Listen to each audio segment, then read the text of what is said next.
It's midweek mini time over here at the Wonderland on Points podcast presented by Yahoo Travel. If you have not subscribed to the Yahoo Travel newsletter, please do so. It is a free newsletter written by Joanna and myself. I am your host, Mary Ellen, and we would love for you to sign up. It gets to your inbox twice a week on Tuesdays and Thursdays. So go to our show notes, sign up for that. Today is a celebration on the podcast. We're having a bit of a party because Joanna has done something massive, worthy of a true celebration. I hope that you got a cake, blew out a candle. If not, you need to do so, Joanna, because you are officially debt-free. It's my debt-free scream, which I will never have because Dave Ramsey will not want me on his show because I love credit cards. But I have dreamed of this moment for a very long time. I did not get a cake, but I am going to Ireland, so I feel like that counts. It's basically the same thing. You'll just have a week-long party. That's exactly right. Exactly right. And I was thinking about it like when I announced this on Instagram, I was pretty excited about it. But then I was like, well, I just literally told people how slow my debt payoff was. I told people it took me 7 years to pay off $40,000. And, if people ever listen to the Ramsey show or follow like really aggressive debt payoff, they will hear people do a lot more than that in a lot less time making the same income that I make. And, so much happened in that time. Like Right. I had a car paid off. And then it got totaled and I had no savings and I had a job I had to get to 2 days later. So I had to go buy a car and start all the way over with a new payment. Like the amount of things that happened. I said $40,000, but that was like our starting line that we like paid off, backwards. So It's a journey. many times. Yes. And you know what? I believe in like aggressive budgeting and wisdom. But I also do not regret even for a second putting some of my budget over the last few years towards travel. Could I have put this budget towards paying off my debt sooner? Yeah, I could have. That's the reality. But I didn't want to go full scorched earth beans and rice because I knew that I was going to get here and still be able to make these priceless memories at the same time, thanks to points and miles. And so this is the route that I chose for myself. Do I want everybody out there to have zero consumer debt? Yes. And do I think like aggressive and hard is the best way for some people? Yes. Because if you're not disciplined, you're going to go backwards. But if you're good at a budget, you have a goal, you're working towards it, you can handle the setbacks, you can conservatively spend on travel and other things while also still attacking your debt, and not just letting it sit there and grow and grow and grow. I don't know. There's different ways. There's different approaches. There's different ways. And I want to be clear to anyone who's brand new to this story and just super clear. Joanna had no credit card debt. Oh, yeah. That's not a part of this equation. So credit card debt with a crazy high APR and like you need to get rid of that immediately. What we're talking about here is student loan debt, car debt, other things, not for Medical. you. For some people, it might be a house payment. But for you, it was not a credit card issue because we advise no one really start traveling with points and miles if you are struggling and swimming in credit card debt because the interest rate on that is so high. You really do need to focus on getting rid of that as fast as you can. But some of these other debts, a mortgage payment, that of course is going to take some time. Yeah, and student loans and a car. Like I would love to be in a place where I never have to have a car payment ever again. So now what I'm doing is I'm reallocating all my payments to savings buckets for things. Here's my car savings bucket. Here's my down payment savings bucket. Here's the car fixes, because I know my 2011 Toyota Sienna is not going to run forever. I don't want to be in this position again. If I took what I've been paying on that car or what I've been paying on my student loan and I plugged it into an investment calculator over the last 10 or so years, I would cry at the amount that it could be if properly invested, which I'm not going to do. But I'm just saying like this is freedom and it feels incredible. And I want people to be able to experience this.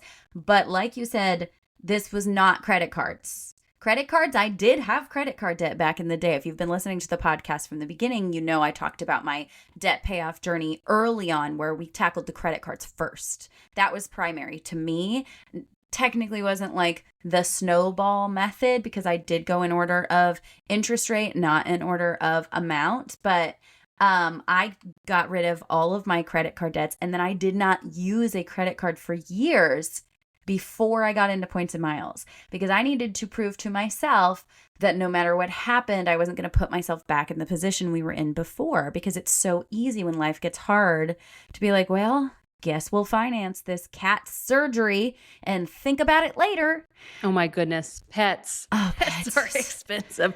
That's the one thing. My family does not have pets because we have a lot of severe allergies and various reasons. We travel a whole lot. For whatever reason, we have not gotten a pet. My parents have a dog. I had a dog my whole life. I had 2 cats, a rabbit, and a dog my whole life. So I have not against pets. But every time I hear stories from friends and family of the thousands of dollars that they pay for their pet every year for whatever random vet bill, that is one of the things that I'm like, okay, that's a point in the no pet zone. Yeah, not to mention who you pay when you go out of town to watch them.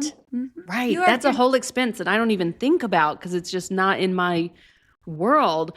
It's interesting, though, to have this conversation, and I like chatting about it just because I was actually talking to some young people lately, some college students who are wanting to set themselves up for financial success. They were asking me, there was one of them who currently does have a credit card, and it's not a travel credit card. Her goal was not travel, but she had a credit card and she's learning and understanding that foundational concept of you treat it like a debit card. You don't ever spend more on it than you can pay off each month. And so she was kind of asking, what are her next steps? And then there were a couple that were like, all right, I can see now, it's the first time I'm hearing it, but I see the value in credit cards. Which card should I get? And I was like, whoa, whoa, whoa. Yes, I love that you're thinking this. It is so important to understand first, to know yourself, to know that you can be responsible. And they're very responsible people I was talking to, but you cannot use this as anything other than a debit card. It's not a debit card because it has more protections, more benefits. In every way, it's better than a credit card, except for it can be dangerous if you can't use it responsibly. So I loved having the conversation just with people that they were thinking about things at their age that I wasn't even on my radar when I was in college. I knew nothing about investing, nothing about credit cards. I wish I had known sooner. Yeah, I don't even think any part of me realized that one day my student loans would come due. I was just like, oh yeah, the FAFSA, sure, fill that out. Sounds great. Amazing. I have so much. I made my daughter already watch the Borrowed Future documentary, just showing all the various, routes that don't involve student loans, because especially nowadays, man, it's easier than ever to get a really great job without going the student loan route, without saddling yourself with that forever. Anyways, it's just a very cool milestone. I feel really excited to be here. Yeah, you owe nothing to anyone. No car payment. No. I mean, I don't have a student house, loan payment. So technically I'm still paying rent. That's kind of my, But you don't have a mortgage, so you have no debt to anybody right now. Not a single bit of debt in the world. So awesome. I kind of at some points felt like this day would never come, but here we are, and I'm really, really proud and really excited. And along the way, I was able to do some kind of cool things because I knew I was getting close. So I've been stockpiling cash on the side to try to figure out how I could earn some decent points on some of my remaining payments. Yeah, this is good information. I'm excited to dig into this because you earned points on paying off your car. You earned points on paying off your student loans. Mm-hmm. And that's realistic debt that a lot of people have. Most people have. So definitely tell us the tips, tell us the tricks for how you really maximized your point earning in the process of getting rid of that debt. Yeah. So I already shared the gift of college route for student loans in a mini episode a while ago. But after that episode came out, some people were in our Facebook group giving all kinds of very helpful information. And one of the things that I learned is that my particular loan issuer, Aidvantage, takes quote unquote debit card payments over the phone. And prepaid Visa gift cards do in fact count as debit card payments. And so when Staples had a fee-free Visa gift card sale, I purchased, with the cash I've been stockpiling, the remaining amount that I needed. I think it was like $2,000 worth or something of Visa gift cards to finish paying off my student loan and to earn 5 times points, Chase points, on the remainder of my student loan. So the gift of college hack is awesome if you have no other options, and especially if you're working on a sign-up bonus. But if you're not working on a sign-up bonus and you can do fee-free Visa gift cards 5 times the points, I wish I had been doing that all along. If I had known, I would have made every single payment every single month this way. I didn't know, though. And there was a certain point where I was like, I'm just going to let that payment do its thing. I'm not going to do the mental gymnastics to try to figure out how I can get points for it. But once I was down to the home stretch, then I really was like, I want to wipe this out, but I also want something for it, you know? Yeah. Absolutely. Now, did you do the same thing with the car payment? So the car payment is different. So I think most car loans across the board are like this. Toyota Financials specifically, they will accept a check and they will accept a payment from your bank account. I can't even make a debit card payment to them. But there's this company called Plastique. And I have the Bilt card with the accelerator turned on. Plastique only works with MasterCard. My Bilt card is a MasterCard. And so I did a calculation to see what the fee would be if I wanted to have a check sent to Toyota to pay off my remaining $3,200 of my car. I stacked it on the side while making the payments until I had enough. And then it was about an $85 fee for them to send this check. And in my head, close to 10,000 Bilt points for an $85 fee is worth it. I can do some magic with Bilt points. True. You can maximize those. Get a lot more value than $80 worth of value. So I decided to do it. It was a little nerve-wracking. Like, basically, you give Plastique your credit card information and they run it like a credit card transaction, and then they physically send a check to whoever your payee is. It could literally be anybody. And so I obviously had it sent to Toyota Financials, and then it was like this waiting game of like, is the mail gonna come through? There's just $3,200 just floating around in the universe, in the USPS system. Which is a scary thought. So Don't trust that at all. Don't trust that at all. But you know what? It showed up. It was deposited. And I logged in one day, the day I made the video, and it all of a sudden it said $0 owed. And I was like, oh my goodness. Oh my goodness. It's done. Incredible. It was so great. It's so exciting. And I wish that I, could have come up with ways to get more points along the way.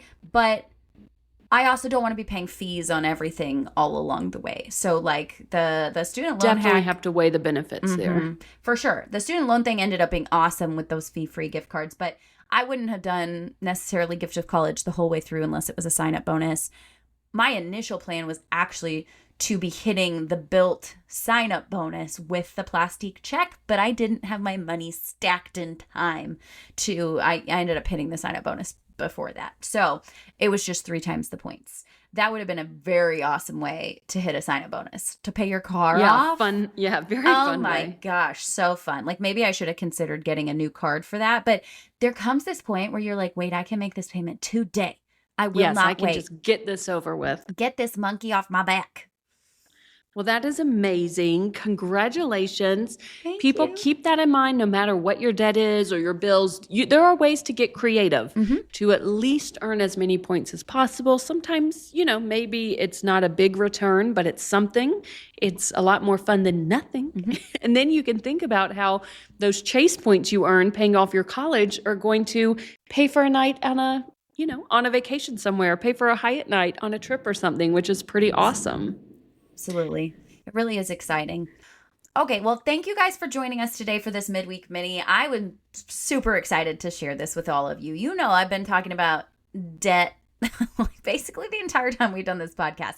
I could have a total side podcast where people like call me and I'm like, here, let me tell you how I think that you should be budgeting in order to not live under the thumb of payments for your entire life. Like, I'm very You do passionate. love debt-free podcast and Dave Ramsey. It's so funny that you're such a Dave Ramsey person, even though he would hate me so much. Love credit cards. It is possible to be both, apparently. It's not even that I love like him so much. Man, he's got a harsh personality, but there is something in me that loves someone who just gives people the hard truth when they need. Just give them a kick in the pants. Okay, he's a tough man to like. Sometimes he's way too harsh. I tend to like all of the other personalities on that show more than him. But I read The Total Money Makeover 7 years ago, and he is the reason that I have been able to learn a set of financial skills that I didn't have when I was young. So whether or not we divested at some point, he still has a piece of my heart. He would hate the things that I teach people, but you know what? That's okay.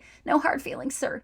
I respect you. If you guys have a journey of paying off debt, any tips or tricks that maybe things that have helped you, organizational tools that have helped you, anything to say on the topic, then hit up the Facebook group, Wonderland on Points, Traveling on Points, Wonderland on Points. If you search for that, if you're not already in it, you will find it. And feel free to share. It helps people. It helped Joanna. We all learn from each other, and everybody finds there's so much to know. There's so many different little, I hate to call them loopholes or tricks or, things to learn that it's valuable to share those things. So please join the Facebook group, share in it, and we would love to celebrate your journey too, because it's hard. It's very stressful having debt, whether it's medical debt, any kind of debt. And if you are working hard to right the ship and pay things off, it deserves to be celebrated. Amen. And you're doing a great job. That's right. You're doing a good job. And we love you guys. And we will see you here next time. Bye, guys. Thank you so much for joining us for today's episode. We hope you learned something new and feel inspired to plan your next trip. Remember, we're travelers sharing our experiences, not financial advisors. So always do your own research and make informed decisions. If you enjoyed this episode, be sure to like, subscribe, and follow so you never miss a Points and Miles tip. We'll see you next time on Wonderland on Points.